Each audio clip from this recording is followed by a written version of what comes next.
All welcome back to my channel. Next day morning ఆర్తికి తెలిసిన వాళ్ళు అన్నీ అరేంజ్ చేశారు. అక్కడ టికెట్ సిస్టమ్ ఏమీ లేనట్టుంది. 7 o'clock ఆర్తికి 6:30 కల్లా టెంపుల్ గేట్ నెంబర్ 2కి రమ్మన్నారు. టైంకి మేము వెళ్ళాం అండ్ ఆర్తి అటెండ్ అయ్యాం. టెంపుల్లోకి ఫోన్స్ అలౌడ్ లేదు, అందుకని టెంపుల్ లోపల పిక్స్ పెట్టలేకపోయాను. ఈ వీడియోస్ మేము దర్శనం తర్వాత తీసిన వీడియో. టెంపుల్ ఎంట్రీలో ఈ స్తూపం ఉంది. ఇక్కడ కార్ పార్క్ చేసి టెంపుల్ వరకు నడిచి వెళ్ళాలి. ద్వారకా అంతా ఆవులున్నాయి. వర్షం పడుతుంది, కొంచెం ఇబ్బందిగా ఉండింది. ఒకసారి టెంపుల్లోకి వెళ్ళి ద్వారకాధీశుని దర్శించుకున్నాక పడ్డ ఇబ్బందులన్నీ మర్చిపోయాం. టెంపుల్ జనరల్గా బ్యూటిఫుల్గానే ఉంటాయి, కానీ ఈ టెంపుల్ అంతకు మించిలాగా ఉంది. పోరస్ సాఫ్ట్ లైమ్ స్టోన్తో టెంపుల్ ఇంతా కావ్ చేశారట. 2 కళ్ళు చాలవు అంటే ఇదేనేమో అనిపించింది. టెంపుల్లో విగ్రహం కూడా చాలా బ్యూటిఫుల్గా ఉన్నింది. ఈ వీడియోని అక్కడ పూజారి షేర్ చేశారు. ఆ టెంపుల్లో సుభద్ర, బలరాం, రేవతి, వాసుదేవ టోటల్గా 16 టెంపుల్స్ ఉన్నాయట. టెంపుల్ బయట ఇలాంటి షాపింగ్ సెంటర్స్ ఉన్నాయి. అక్కడ కొంచెం షాపింగ్ చేశాం. ఆ తర్వాత బ్రేక్ఫాస్ట్ చేసి రుక్మిణి మాతా టెంపుల్కి వెళ్ళాం. ఈ టెంపుల్ మెయిన్ టెంపుల్ కన్నా కొంచెం దూరంలో ఉంటుంది.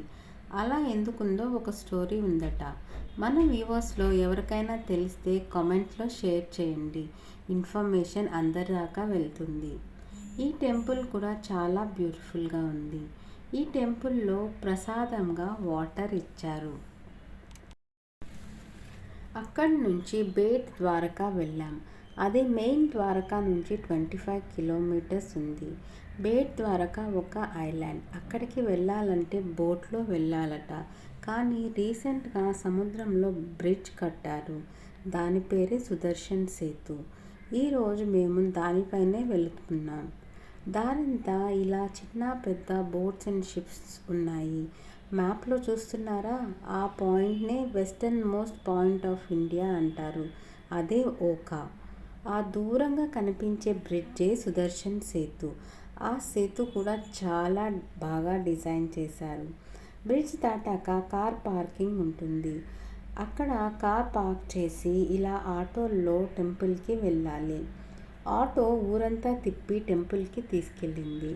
ఈ ఐలాండ్లో జనం ఇప్పటికీ ఉన్నారు. ఇల్లు చూసారా ఎంత పాతగా ఉన్నాయో. ఫోన్ టెంపుల్ బయట డిపాజిట్ చేసి లోపలికి వెళ్ళాల్సి ఉంటుంది. ఇక్కడ ఫ్రీ దర్శనమే ఉంది, కానీ చాలా టైం పడుతుంది. కొంతమంది ఏజెంట్స్ లేకపోతే పూజారిలా ఉన్నారు.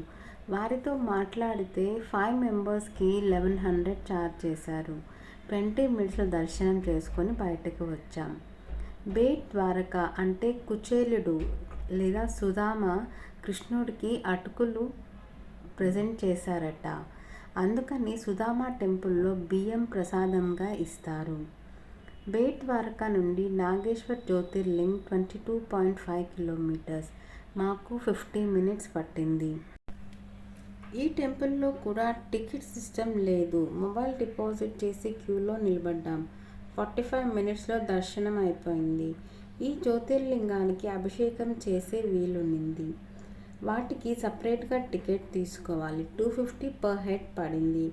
అభిషేకం సామాగ్రి 250 రూపీస్ నుంచి 22,000 వరకు మీకు ఏది కావాలో చూస్ చేసుకోవచ్చు. అభిషేకానికి 20 మినిట్స్ సమయం పట్టింది. నాగేశ్వర్ జ్యోతిర్లింగ్ గురించి ఎవరికైనా ఇంట్రెస్టింగ్ విషయాలు తెలిస్తే కమెంట్స్లో షేర్ చేయండి. నాగేశ్వర్ దర్శనం తర్వాత మరలా మేము ద్వారకాకే వెళ్ళాం. అక్కడ గోవర్ధన్ గ్రీన్స్ హోటల్లో విల్లా బుక్ చేసుకున్నాం. అది 2 bedroom villa with kitchen, hall and dining area. ఇవాళకి ఇంతే. నెక్స్ట్ డే ఏం చేసామనేది నెక్స్ట్ వీడియోలో చూద్దాం. అంతవరకు బాయ్. Thanks for watching.